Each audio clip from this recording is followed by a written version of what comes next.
अरे बताओ अखिलेश यादव, जब तुम मुख्यमंत्री थे तुम्हारे पास योगी आदित्यनाथ के खिलाफ केसेस चलाने की फाइल आई तो तुमने उस पर साइन नहीं किया, क्यों नहीं किया? याद रखिए, अखिलेश यादव और योगी आदित्यनाथ ये राम और श्याम की जोड़ी है, एक सिक्के के दो रुख है। मेरी इस बात को ज़हन नशीन कर लीजिए।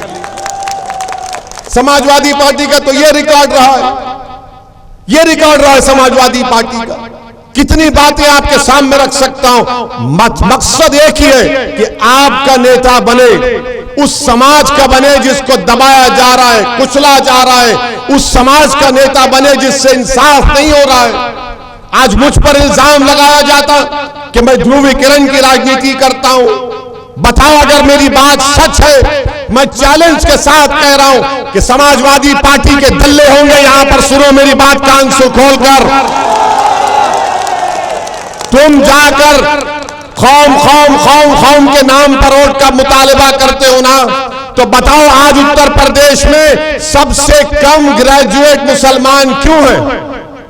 आज उत्तर प्रदेश में सबसे ज्यादा बच्चे और बच्चियां स्कूल के बाहर मुसलमान क्यों हैं? आज उत्तर प्रदेश में सबसे कम 2 एकड़ जमीन अल्पसंख्यक समाज मुसलमान के पास क्यों है? आज सबसे कम पढ़े लिखे बच्चे और बच्चियां मुसलमान क्यों है? इसका जिम्मेदार ओवैसी है। 2012 और 17 में समाजवादी ने यह वादा किया था कि अल्पसंख्यक समाज मुसलमानों को रिजर्वेशन मिलेगा। आपने रिजर्वेशन दिया? नहीं दिया। मगर अब क्या बोल रहे? आग बंद करके वोट डालो, बीजेपी को रोकना है।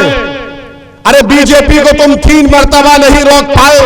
तुम्हारे घर में शादी थी तो तुमने मोदी को बुलाया, मेरे घर में शादी में मैंने मोदी को नहीं बुलाया था। तुम मिले हुए हो मोदी के साथ। आजम खान जेल को क्यों गए बताओ? क्योंकि उन्होंने अपने मंत्रालय में लोगों का तकर्रुर किया। और ये मुख्यमंत्री दूध का धुलावा था, ये जो इतनी बड़ी रोड बनाया, रिवर फ्रंट बनाया, पूरी मलाई खा गया। और आजम पर केस क्या है कि आजम ने लोगों का तकर्रुर ज्यादा कर लिया। कौन मिला हुआ है बताइए आप। मेरे अजीज दोस्तों और बुजुर्गों, भारत की राजनीति की, सियासत की तल्ख हकीकत यह है कि अगर आपके पास आपका नेता नहीं होगा, आपकी आवाज को नहीं सुना जाएगा। मुझे कोई मंत्री बनने का शौक नहीं है। मैं अपनी जिंदगी में अल्लाह मुझे जिंदा रखेगा तो कभी ना मंत्री बनूंगा ना मुख्यमंत्री बनूंगा, ये मेरा फैसला है। मगर मेरी ख्वाहिश ये है, मेरी नीयत ये है, मेरी लड़ाई ये है कि आपकी क़यादत बने, आपका नेता बने। और समाजवादी पार्टी से ये एक तरफा मोहब्बत कब तक एक तरफा मोहब्बत करते रहेंगे आप? कभी इश्क किया अपने नौजवानों? किया है? कभी इश्क एक तरफा होता है? एक तरफा होता है? ये तो एक तरफा मोहब्बत है। अरे आप जिससे इश्क करते वो महबूब, आप उसके घर पर चले जाते। बताइए, आप CAA NPR NRC का प्रोटेस्ट हुआ, एहतजाज हुआ, 22 लोगों को गोली मारकर शहीद कर दिया गया। सुप्रीम कोर्ट के रिटायर्ड जज जस्टिस सुदर्शन रेड्डी की रिपोर्ट है कि इन बच्चों की जान लेने के लिए गोली चलाई गई। एक समाजवादी का MLA उठकर असेंबली में उठाया आवाज कि क्यों गोली मारा गया उनको? पूछिए, आप खुद पूछिए अपने आप से। और आप पर अगर एक आंच आती है तो कौन दीवाना आपके लिए लड़ता है, चाहे टीवी पर हो, पार्लियामेंट पर, रोड पर, उसका नाम असदुद्दीन ओवैसी है। मोहब्बत यह है मेरे भाई, मेरे इज्जतदार मां और बहनों, मोहब्बत यह है कि आप मोहब्बत में आज फरहान की मोहब्बत में यहां पर आए। मोहब्बत का यह तकाजा है कि अगर किसी को मारने के लिए भी गोलियां चलाई जा रही हैं तो अपनी जान की परवाह किए बगैर आपके दरमियान में आ रहा है, आपकी बात करने के लिए आ रहा है। क्यों हम पर गोलियां चलाई गई? क्यों हम पर गोलियां चलाई गई? क्या हम कोई माफिया है? क्या हम कोई क्रिमिनल है? हम पर गोलियां इसलिए चलाई गई कि हमारी आवाज को, हमारी जबान को, हमारे पैगाम को खत्म करना चाहते थे। मगर गोलियां चलाने वाले सुन लो, जब तक मेरा रब नहीं चाहेगा तुम्हारी 1000 गोलियां मेरा बाल भी बीका नहीं कर सकेगी। मगर जब तक हम जिंदा रहेंगे इंशाअल्लाह ताला फरहान जैसे बेबाक और मुखलिस लोगों को नेता बनाने का काम करने का कोशिश करेंगे इंशाअल्लाह ताला। हमसे दुश्मनी क्यों है? हम पर हमले क्यों किए जाते हैं? हम पर हमले और दुश्मनी इसलिए किए जाते हैं कि इनको मालूम कि ये शख्स बिकने वाला है, बाकी सब बिक चुके हैं, आपके वोट का सौदा करके बैठ चुके हैं, आपके वोट का सौदा करके बैठ चुके हैं। इनको मालूम कि डराओ इनको, बीजेपी से डराओ, मोदी से डराओ, योगी से डराओ। ओवैसी आपसे कह रहा है अगर डरना है ना ओवैसी से डरो, ना प्रधानमंत्री से डरो, ना मुख्यमंत्री से डरो, ना अखिलेश से डरो, तो रब्बे कायनात से डरो। सरकार बनाना है। अरे क्या कर लिया तुमने सरकार बनाकर? कौन सा तीर मारा तुमने? आपने अतीक अहमद को जेल में भिजा दिया, आजम खान को जेल में भिजा दिया। आप बताइए फिर क्या हो रहा है? इसके बावजूद भी अगर आप डर की बुनियाद पर वोट डालेंगे, नुकसान आपका होगा।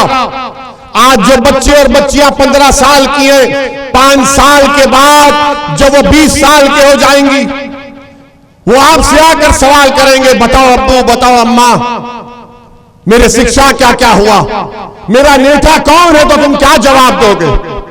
कौन है आपका नेता? बताइए आप, कौन है आपका नेता? पुकार कर बताइए कौन है आपका नेता? नहीं मेरे भाई, मैं कह चुका हूं, मैं नेता नहीं हूं आपका, ना मैं नेता बनना चाह रहा हूं। मैं यहां पर आया हूं आपको नेता बनाने के लिए। कब तक आप गैरों के पीछे भागेंगे? क्या हम इतने हकीर हो चुके हैं कि हम अपनों को नहीं पहचानेंगे? कब तक गैरों के पीछे भागोगे तुम? कब तक गैरों की चौखट पर जाकर इंसाफ की भीख मांगोगे? अगर आज के हमारा नौजवान कामयाब हो गया तो आपको किसी के पास जाने की जरूरत नहीं है। ये खादिम के तौर पर आपके दरवाजे पर आकर खड़े होगा और बोलेगा मैं लड़ूंगा तुम्हारे इंसाफ के लिए। मेरे अजीज दोस्तों और बुजुर्गों, फिरका परस्ती इस मुल्क को, इस प्रदेश को हर तरफ बढ़ रही है, तो फिरका परस्ती का मुकाबला कैसे करेंगे आप? फिरका परस्ती का मुकाबला करेंगे तो आप अपनी क़यादत को बनाकर करेंगे।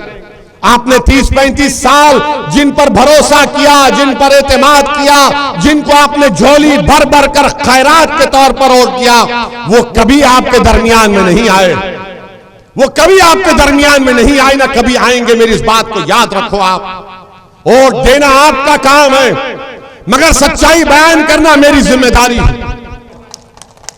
अगर आप सिर्फ यही बातों में फैलते जाएंगे, कोई आएगा ये बात करेगा, कोई वो बात करेगा, अरे कौन सी बात? पूछो कि से आप जब कर्नाटका में एक बच्ची हिजाब पहनने के लिए, अपनी कॉन्स्टिट्यूशनल राइट के लिए लड़ रही थी, तो मीडिया ने अखिलेश से आकर पूछा इस हिजाब वाली बच्ची पे क्या बोलेंगे? अखिलेश ने कहा सुनाई नहीं दे रहा, जोर से बोलो। जब मुस्लिम वोट के बारे में पूछा गया, सुनाई नहीं दे रहा है। जब उसको आपकी बात, आपकी तकलीफ सुनाई नहीं देती, तो फिर किस बुनियाद पर वोट देंगे आप? कौन आपकी तकलीफ को महसूस करता है? कर्नाटक की एक बच्ची को हिजाब पहनने की इजाजत नहीं दी गई तो कौन दीवानावार उसकी ताईद में नारे लगा रहा था? कौन उसके हक के लिए लड़ रहा था? कौन कह रहा था कि भारत के संविधान के खिलाफ? मगर इनको आपका वोट चाहिए, आपके हिजाब और निकाब से मतलब नहीं है। इनको आपके वोट से मतलब है, आपके विकास से मतलब नहीं है। इनको आपका वोट चाहिए मगर आपकी लीडरशिप से मतलब नहीं है। ये आपको कैदी बनाकर रखना चाहते हैं। तोड़ दो इन चीजों को एक मर्तबा।